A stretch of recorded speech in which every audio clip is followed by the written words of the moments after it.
అంతే. అంటే మీరు యాజ్ కౌన్సిలర్ గా, ఎడ్యుకేషన్ డిజైనర్ గా చాలా మంది క్లయింట్స్ వస్తూ ఉంటారు, తల్లిదండ్రులు అవ్వచ్చు, పిల్లల్ని కూడా తీసుకొని వస్తారు. కానీ చాలా ఈ యొక్క కార్పొరేట్ ఇన్స్టిట్యూట్స్ అయితే మాత్రం సహజంగా అంటే ఎగ్జామ్స్ కొన్ని రోజుల ముందు వరకు కూడా, కొన్ని నెలల ముందు వరకు కూడా ఆ సబ్జెక్టులు కాకుండా జేఈ, నీట్ పైనే ఎక్కువగా ఫోకస్ పెడుతూ ఉంటారు. అంటే వాళ్ళకి అసలు తెలియదు, 10th క్లాస్ అయిపోయే వరకు కూడా వాళ్ళు మెయిన్ సబ్జెక్టుల మీదే ఉంటూ ఉంటారు.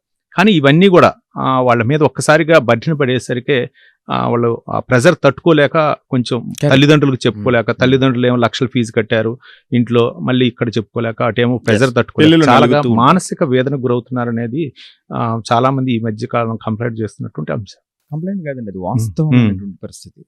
వాస్తవమైనటువంటి పరిస్థితి. నేను ఇప్పుడు ఇక్కడి నుంచి చెబుతున్నా, మీరు ఏదైనా ఈ ఇన్స్టిట్యూట్ ఆ ఇన్స్టిట్యూట్ అని కాకుండా 10 మందిని తీసుకుని మాట్లాడండి, ఒక్కసారి ప్రత్యేకంగా మాట్లాడి చూడండి, మీకే అర్థమవుతుంది. ఇది మనం అది స్పష్టంగా బయట ఉన్నటువంటి అంశం.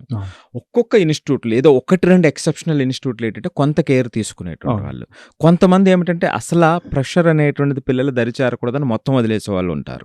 అది ప్రమాదమే, రైట్? సో ఆ విధంగా కాకుండా ఆ మొదట 10 మంది కోసం ప్రయత్నించే కొన్ని ఇన్స్టిట్యూట్లు ఉంటాయి.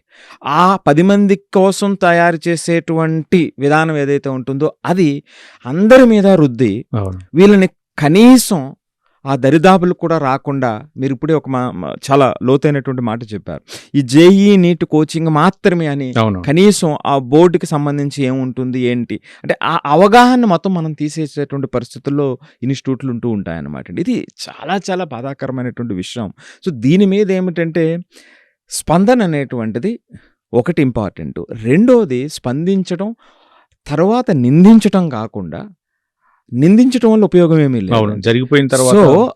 సో కాకపోతే ఆ పర్టికులర్ ఎగ్జిస్టింగ్ సిచ్యువేషన్కి మనం ఏ విధంగా హెల్ప్ చేయగలం పిల్లలకి అనేటువంటిది మాత్రమే మనం ఆలోచించాలి. నేను ఎప్పుడు కూడా ఏంటంటే అందుకేనండి, మనకి చాలా తేలిక ఈ ఇన్స్టిట్యూట్ ఆ ఇన్స్టిట్యూట్ నిందించడం. నేను ఏ పేరు తీసుకొని దేన్ని ఎందుకు నిందించడం అంటే అక్కడ ఆల్రెడీ ఒక 1000 మంది పిల్లలు ఉన్నారు. సో వాళ్ళ జీవితాలు, వాళ్ళ కుటుంబాలు, ఆ 1000 కుటుంబాలు దాంతో రిలేట్ అయి ఉన్నాయి. సో దాన్ని మనం ఈ రోజున చాలా ఈజీగా తిట్టడం అనేటువంటిది పరిష్కారం కాదు. సో మన ఉద్దేశం ఎప్పుడు కూడా ఏమిటంటే ప్రైమ్ తరపు నుంచి కానీ నా వైపు నుంచి కానీ ముఖ్యమైనటువంటి ఉద్దేశం ఏమిటంటే ఉన్న చోట పరిస్థితులు మెరుగయ్యేటువంటి వాతావరణాన్ని మనం తీసుకురావాలి, ఆహ్లాదకరమైనటువంటి ఆ వాతావరణాన్ని మనం తీసుకురావాలి. ఆ వాతావరణం తీసుకురావటానికి మొట్టమొదట అడుగు వేయవలసినటువంటి వాళ్ళు పేరెంట్స్. సో ఆ పేరెంట్స్కి సంబంధించి అటువంటి ఆలోచన కోసం మనం చేసేటువంటి ప్రయత్నం. సో ఇక్కడ మీరు ఇందాక అడిగినట్టుగా ఇప్పుడు ఏ ఇన్స్టిట్యూట్ అయినా జాయిన్ చేయండి.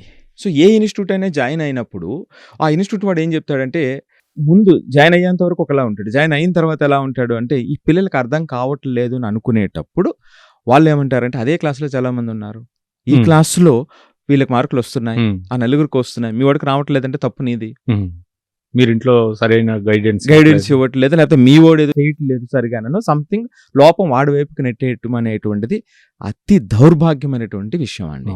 ఎందుకంటే ఒక ఇన్స్టిట్యూట్ మనం ఏమిటి అంటే నా దగ్గర ఒక 100 మంది పిల్లలు ఉన్నారు అంటే 100 మందికి వాళ్ళకి అనువుగా ఎంత జాగ్రత్తగా క్యాటర్ చేయాలి అనేటువంటిది నాకు ప్రాథమికమైనటువంటి లక్ష్యం.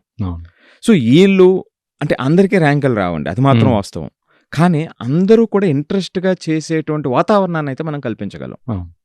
ఆ రేస్లో వాడికి ఉన్నటువంటి స్థాయిలో ధైర్యంగా ఆ ఎగ్జామ్ని ఎదుర్కొనేటువంటి వాతావరణాన్ని అయితే మనం కల్పించగలం. ఆ 100 మందికి ర్యాంకులు రావటం అనేటువంటిది అది డిఫరెంట్, అది సాధ్యం కాదు. ఈ డిఫరెన్స్ని, ఈ సన్నటి వ్యత్యాసం ఏదైతే ఉందో దీన్ని మనం గమనించగలిగినట్లయితే ఆ పిల్లలకి అద్భుతమైనటువంటి జర్నీ 2 సంవత్సరాలు మనకి ఇచ్చినటువంటి వాళ్ళం అవుతాం. కానీ ఇక్కడ ఏం జరుగుతుందంటే ఇటు పేరెంట్ వైపు నుంచి, ఇటు ఇన్స్టిట్యూట్ వైపు నుంచి, టీచర్ వైపు నుంచి మనం మాట్లాడేది మాత్రం ఒకటి ర్యాంక్, మార్క్. సో ఇది రాని మరుక్షణం వాళ్ళు అన్ఫిట్ అనేటప్పుడు ఏమవుతుంది అంటే వాళ్ళ కనీస ప్రయత్నం చెయ్యకుండా ఆగిపోయేటువంటి పిల్లలు చాలామంది ఉంటారు.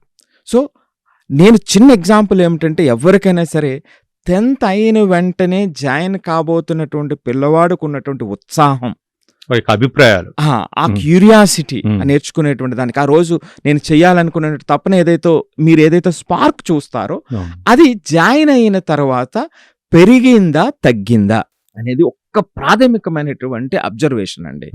సో ఎప్పుడైతే పెరుగుతూ ఉంది ఆ వాతావరణం చాలా బాగుంది, ఇంకా మీరు చూసుకోవాల్సినటువంటి అవసరం లేదు. మాక్సిమం సెట్ అయిపోతూ ఉంది. అవును. సో ఎప్పుడైతే అది తగ్గుతూ వెళ్తుందో ఖచ్చితంగా మీ పిల్లవాడు 12th అయ్యేటప్పటికి మీరు అనుకున్నటువంటి లక్ష్యాలకి దూరంగా వెళ్ళేటువంటి అవకాశం ఉంటుంది. ఎందుకు అంటే ఇక్కడ నేను అందుకే చెబుతున్నా, ఆ ఉత్సాహంతో వెళ్ళినటువంటి పిల్లవాడి యొక్క ఉత్సాహం తగ్గిపోయింది, ఆ క్యూరియాసిటీ తగ్గిపోయింది అని అనుకునేటప్పుడు ప్రాబ్లం ఎక్కడుందంటారు? పిల్లవాడిలో ఉందా? అక్కడ వ్యవస్థలో ఉందా? అవును. వీడు అస్సలు ఉత్సాహంతో వెళ్ళలేదనుకోండి, అవును. అప్పుడు వేరే విషయం. అవును. వెళ్ళినటువంటి వాడికి ఉత్సాహం తగ్గిపోతుందంటే ఈ ఉత్సాహాన్ని పెంచేటువంటి అవకాశం అక్కడ ఉండాలి. సో అది లేదు అనే కదా దాని అర్థం, అవును. రైట్? సో ఇక రెండో విషయం, మీరు క్లాసులో చాలా మంది ఉంటారు, అవును. అందులో కొంతమందికి వస్తుంది కదా, కొంతమందికి రావట్లేదు. అవునవును. ర్యాంకులు కొంతమందికి ఏమో వస్తుంటాయి, కొంతమందికి ఏమో రావు. ఇంకోటి ఎప్పుడు కూడా పుస్తకాల పురుగులాగా ఎప్పుడు చదువుతూనే ఉంటాడు ఇంట్లో. తల్లిదండ్రులు చూస్తున్నారనా లేకపోతే ఏంటో అని చెప్పేసి ఆ ప్రెజర్ తోటో ఏమో అన్ని చూస్తూ ఉంటారు. ఈ లోపల కళ్ళకి స్పెట్స్ కూడా వస్తూ ఉంటుంది. తర్వాత కానీ ర్యాంక్ విషయానికి వస్తే మాత్రం ర్యాంక్ రాదు. కారణం అయ్యి ఉండొచ్చు అనుకోవచ్చు.